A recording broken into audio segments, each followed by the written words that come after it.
Bismillahirrahmanirrahim. Assalamualaikum warahmatullahi wabarakatuh. Innal hamdalillah nahmaduhu wa nasta'inuhu wa nastaghfiruh wa na'udzu billahi min shururi anfusina wa min sayyiati a'malina. May yahdihillahu fala mudilla lahu wa may yudlil fala hadiya lahu. Wa asyhadu an la ilaha illallah wahdahu la syarika lahu wa asyhadu anna Muhammadan abduhu wa rasuluh. Ya ayyuhalladzina amanu taqullaha haqqa tuqatih wa la tamutunna illa wa antum muslimun. Para jamaah, bapak-bapak dan ibu-ibu sekalian, salat subuh di Masjid Al-Basit yang semoga senantiasa dirahmati oleh Allah Subhanahu wa taala. Saya yakin, saya percaya bahwasanya bapak-bapak dan ibu-ibu sekalian telah memiliki akhlak muslim, akhlak orang-orang mukmin. Namun begitu, pada pagi hari ini saya tetap akan menyampaikan beberapa akhlak muslim. Barangkali di antara kita ada yang belum menggunakannya atau ada yang lupa tentang akhlak yang seharusnya ada di dalam diri kita. Beberapa waktu yang lalu saya telah menyampaikan tentang mengapa kita ini harus berakhlak mulia beberapa waktu yang lalu. Maka pada pagi hari ini saya akan menyampaikan akhlak seorang muslim itu apa saja. Ada beberapa yang saya ketahui, sekitar 10, tetapi tentu tidak bisa saya sampaikan semuanya pada pagi hari ini. Mudah-mudahan pada pagi hari ini bisa menyampaikan dengan cepat, singkat, separuhnya saja, dan separuhnya lagi insya Allah di waktu-waktu yang akan datang. Bapak-bapak dan ibu-ibu sekalian, ketika khutbah Jumat 2 Jumat yang lalu saya menyampaikan di dalam khutbah Jumat saya di masjid ini juga, yaitu Abu Bakar radhiyallahu anhu pada saat sedang lapar, terus kemudian menyuruh hamba sahayanya, menyuruh pembantunya yang sudah merdeka, sudah masuk Islam, untuk membelikan makanan.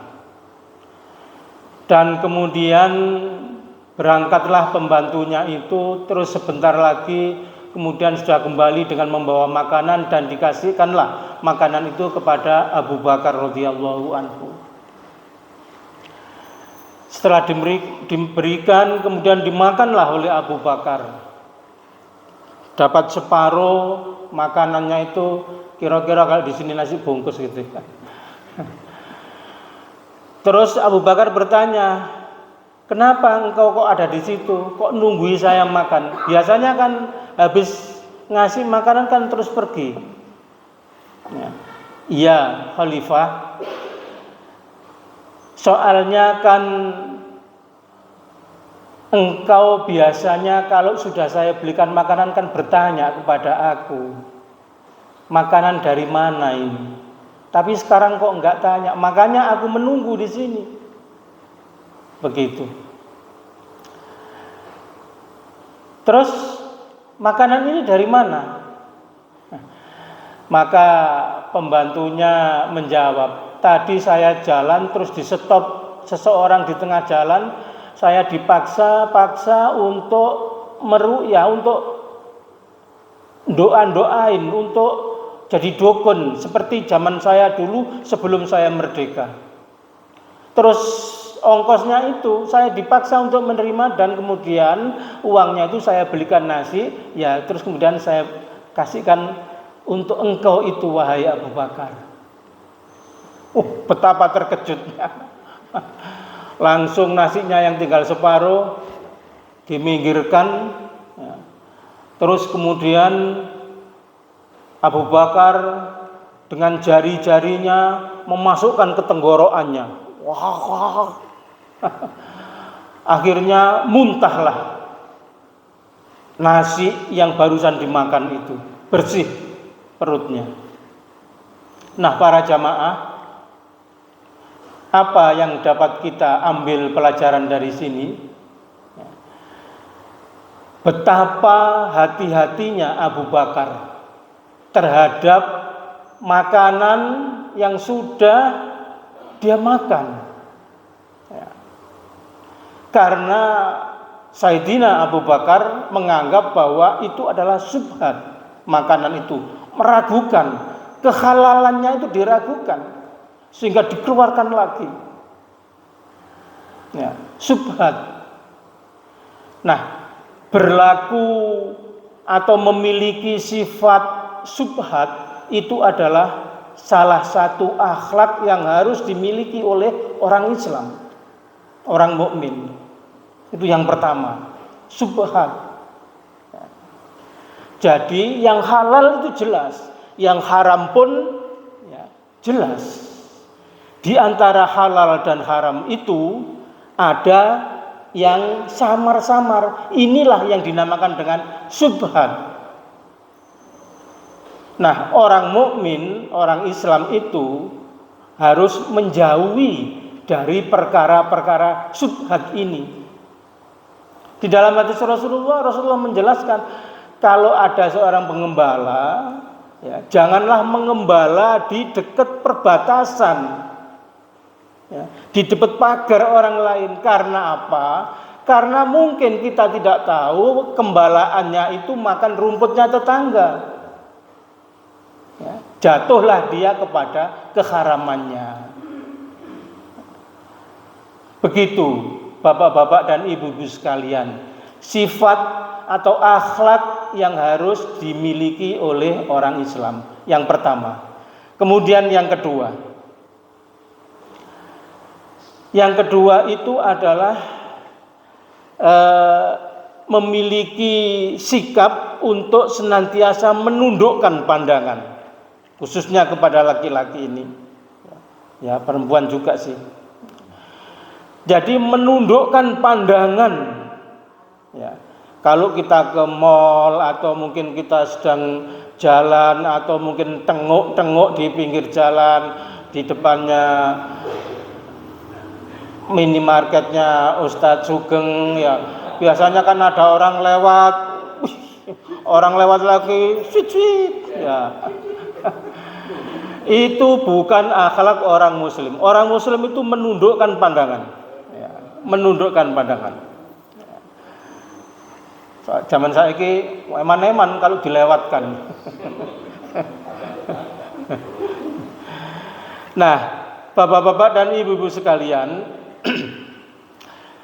qul lil mu'minina yaghuddu min absarihim wa yakhfadhu furujahum.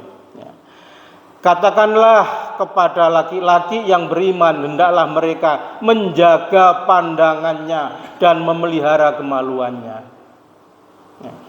Pandangan ini ya, harus dijaga. Kalau ketemu dengan ya, lawan jenis, ya kita harus maintain, kita harus cegah ini.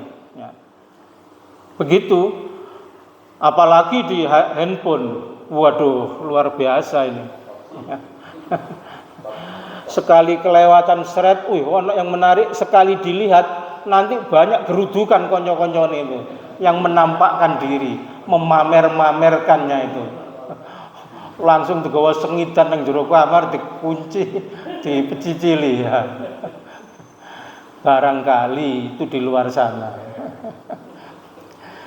Nah, jadi yang kedua, Bapak-bapak dan Ibu sekalian, menundukkan pandangan. Itu adalah akhlak orang mukmin. Ya, tidak jelalatan ya, kepada hal-hal yang bermaksiat. Kemudian yang ketiga, Yang ketiga adalah menjaga lidah, menjaga ucapan. Di dalam sebuah hadis disebutkan, bapak-bapak dan ibu-ibu sekalian,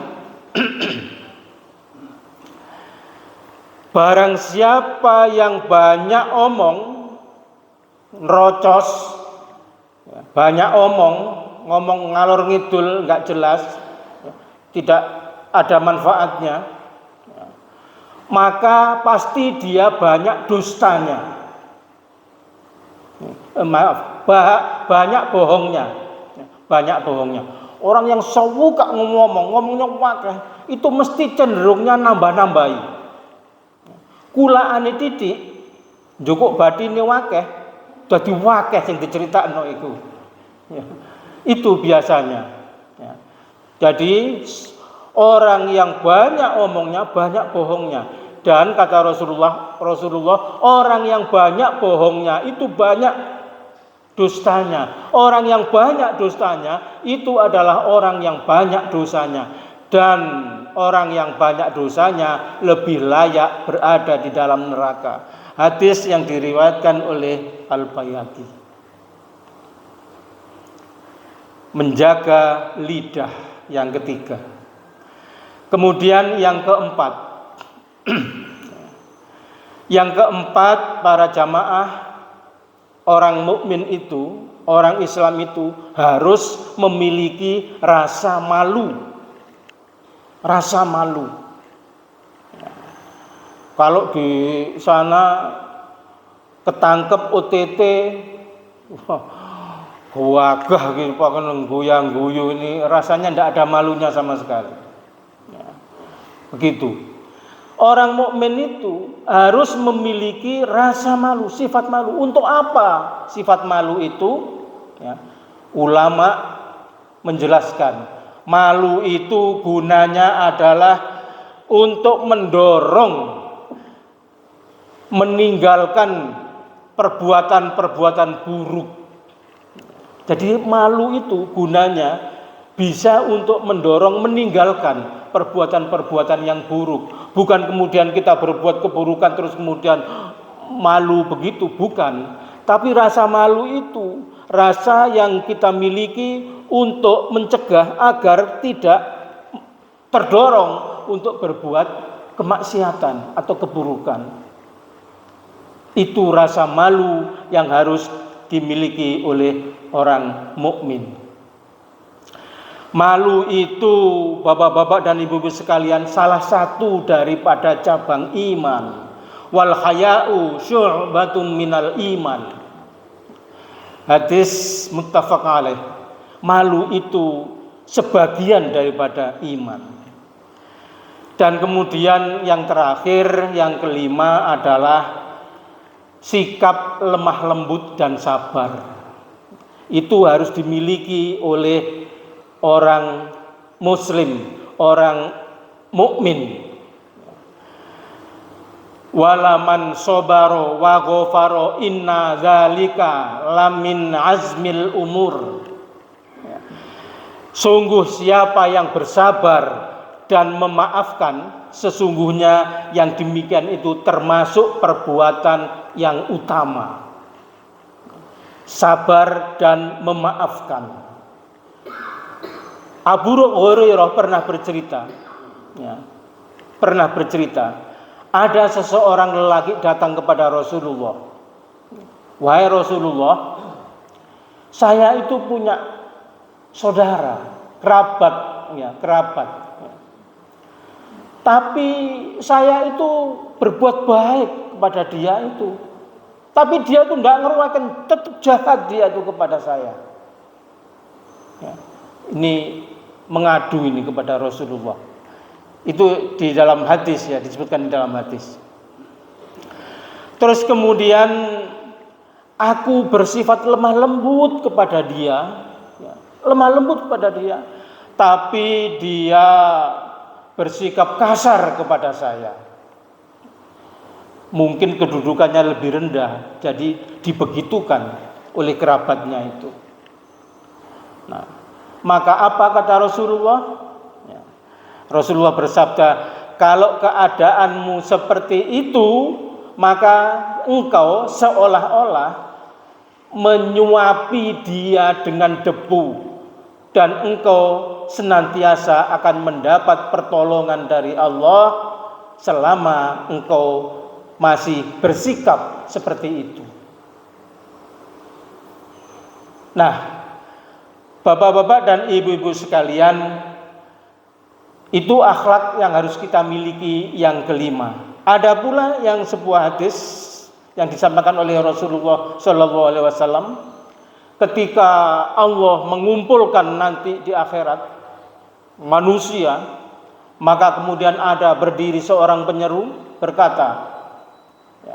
berkata kepada manusia, mana ahli keutamaan itu? Maka berdirilah sedikit orang, sedikit manusia. Mana ahli keutamaan itu? Berdiri sedikit manusia. Terus kemudian manusia yang sedikit ini segera berjalan menuju surga. Dan di sana disambut oleh malaikat dengan bertanya malaikat itu kepada manusia-manusia yang telah berbuat keutamaan itu. Malaikat itu bertanya, sesungguhnya apa sih? Keutamaanmu itu apa? Begitu malaikat bertanya kepada mereka. Maka kemudian mereka menjawab, dulu ketika di dunia, apabila kami dizolimi, kami bersabar. Dizolimi, dirugikan, dianiaya, kami bersabar. Dan manakala kami diperlakukan dengan buruk, kami bersikap lemah lembut. Begitu jawab sebagian orang, sebagian kecil manusia yang kemudian dipersilahkan oleh malaikat itu untuk memasuki surganya. Masuklah kalian ke dalam surga. Begitu para jamaah. Itu salah satu akhlak yang ada di dalam hadis yang mungkin bagus untuk kita memilikinya. Lemah lembut dan sabar. Mudah-mudahan 5 ini dan 5 yang belum bisa kiranya kita mengambil pelajaran dari sini dan kita terapkan di dalam kehidupan kita sehari-hari. Mohon maaf kalau ada khilaf, saya akhiri. Subhanakallahumma wa bihamdika asyhadu an la ilaha illa anta astaghfiruka wa atubu ilaik. Wassalamualaikum warahmatullahi wabarakatuh.